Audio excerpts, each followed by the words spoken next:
Can you play a game of Subway Surfers forever? That's right, that's the question we're going to be answering in today's video. Basically, this was inspired by myself. Yes, thank you very much. My own live stream, which has been going on YouTube for about 350 days now, playing Subway Surfers for a whole year. We somehow managed to actually play Subway Surfers for a whole year. And in 14 days, it will be official, and I don't think anyone else on this website has ever done that. So, good job me, I'm gonna give myself a pat on the back. If you can play Subway Surfers for a whole year, could it be possible to play a game of Subway Surfers forever?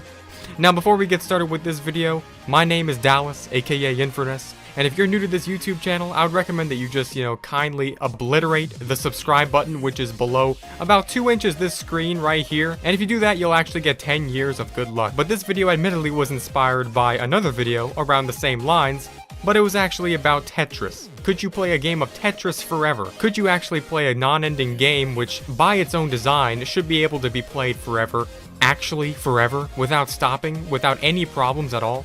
And knowing my history with doing this myself and my own world record, I felt like I would incorporate that with Subway Surfers, since it is pretty mind-boggling to think that Subway Surfers is still pretty much just as popular as it was when it first got started over 8 years ago. And it was my own favorite childhood game, which I would actually spend most of my time during recess playing, probably younger than most of the people watching this video right now, and that's actually saying something. When I actually started playing this game and got obsessed with it, how long could you actually play the game itself? Well, first we need to look into what the game actually is and how it works in order to answer that question. Because Tetris is a little bit different than Subway Surfers. Subway Surfers is basically a game where you run forever from an overweight cop who pretty much will end up being skinnier than you by the time that you finally end up dying. It's a little bit different than just simple falling blocks, just like Minecraft. Except Minecraft doesn't have any gravity. The game is a bit more complicated and involved. You can't really take your eyes off the screen for too long, especially if you're an actual human playing the game. Because if you do, well, you're gonna get wrecked. I mean, obviously you can program an automated script to play the game for however long you want, that's programmed to never make any mistakes, and then you can keep theoretically playing the game up to a certain point where it would just simply never get harder. And that point in Subway Surfers is actually about 5 to 10 minutes within the game, believe it or not. Once you've been playing the game of Subway Surfers for over 10 minutes, the game will simply just not get any harder. There won't be any more obstacles, and it's just basically a race against time itself. Or until when the quarantine finally ends and then you actually have to do something with your life again.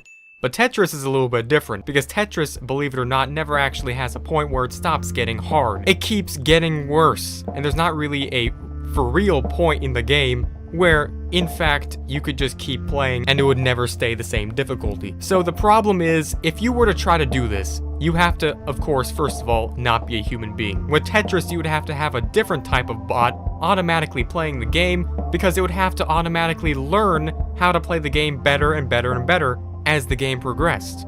Because otherwise, it would never be able to succeed. Luckily, with Subway Surfers, we don't have to worry about that. How long will Subway Surfers actually go for? Or is there an actual part in the map of the infinite subway through infinite cities and buildings of where you simply can't go any farther? Because once upon a time, children, ladies and gentlemen, the common people also around us used to believe in the mythical infinite Minecraft world before we realized that there actually wasn't an infinite Minecraft world, and it was just simply flat. Forever.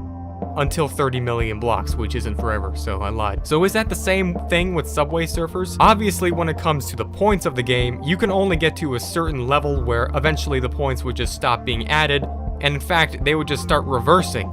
Because after the 32-bit limit, the game can't count how many points you've actually achieved anymore, so it'll just start having an epileptic seizure, and then after a while, start reversing back down to 0, and then negative 2 billion points. Theoretically, we could keep playing the game, the same thing with any other sandbox map that's procedurally generated. The game client itself would have to keep account of all the stuff that you've seen and write it onto your hard drive file. But with this game, it's basically just an overlapping, looping, random generation of a certain events to take place over and over again. Tetris, on the other hand, has a level where the game will simply no longer function. But that's not because the game's not capable of functioning, it's just because the only things that could actually run the game, at least the original version of the game itself, simply will not be able to handle the complexity of events taking place anymore, and the game will just crash.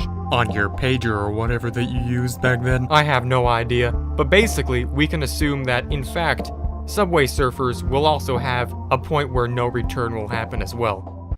So I did an experiment of what happens when you actually manipulate the game's code to being able to actually teleport you to a place where the game registers that you've actually done over 50 different cycles of going from 2 billion points to negative 2 billion points. The game actually thinks that you've achieved around 100 total billion cycles or points, and what happens when you do that is that there's a special cutoff point where the game will no longer generate anything, and you'll pretty much just be stuck in the sky, just running forever.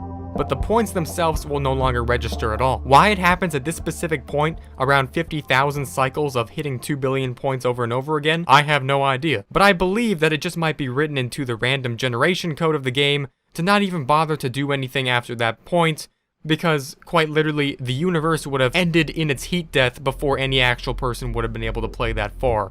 That's around 100 billion points, times 2 because each cycle is around 4 billion points.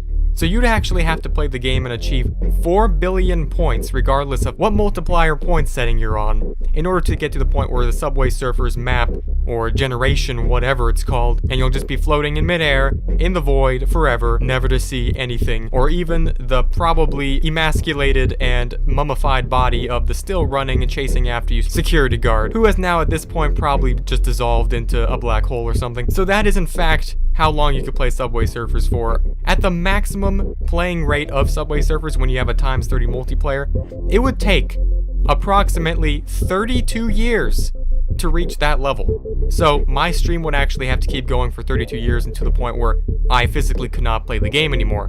Now, however, I have not tested this on the old version of the game, which my stream is actually running on. I've only tested this on the new versions. So theoretically, it might be less or more on the old versions. I really don't know. But the point is, that's how long you could play Subway Surfers for. 32 years.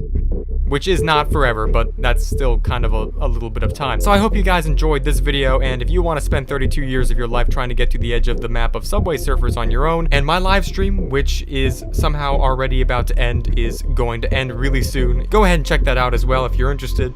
Just see it in its final days and its final moments soon to come. And then with that being said, I'll see you guys in the next one. Goodbye.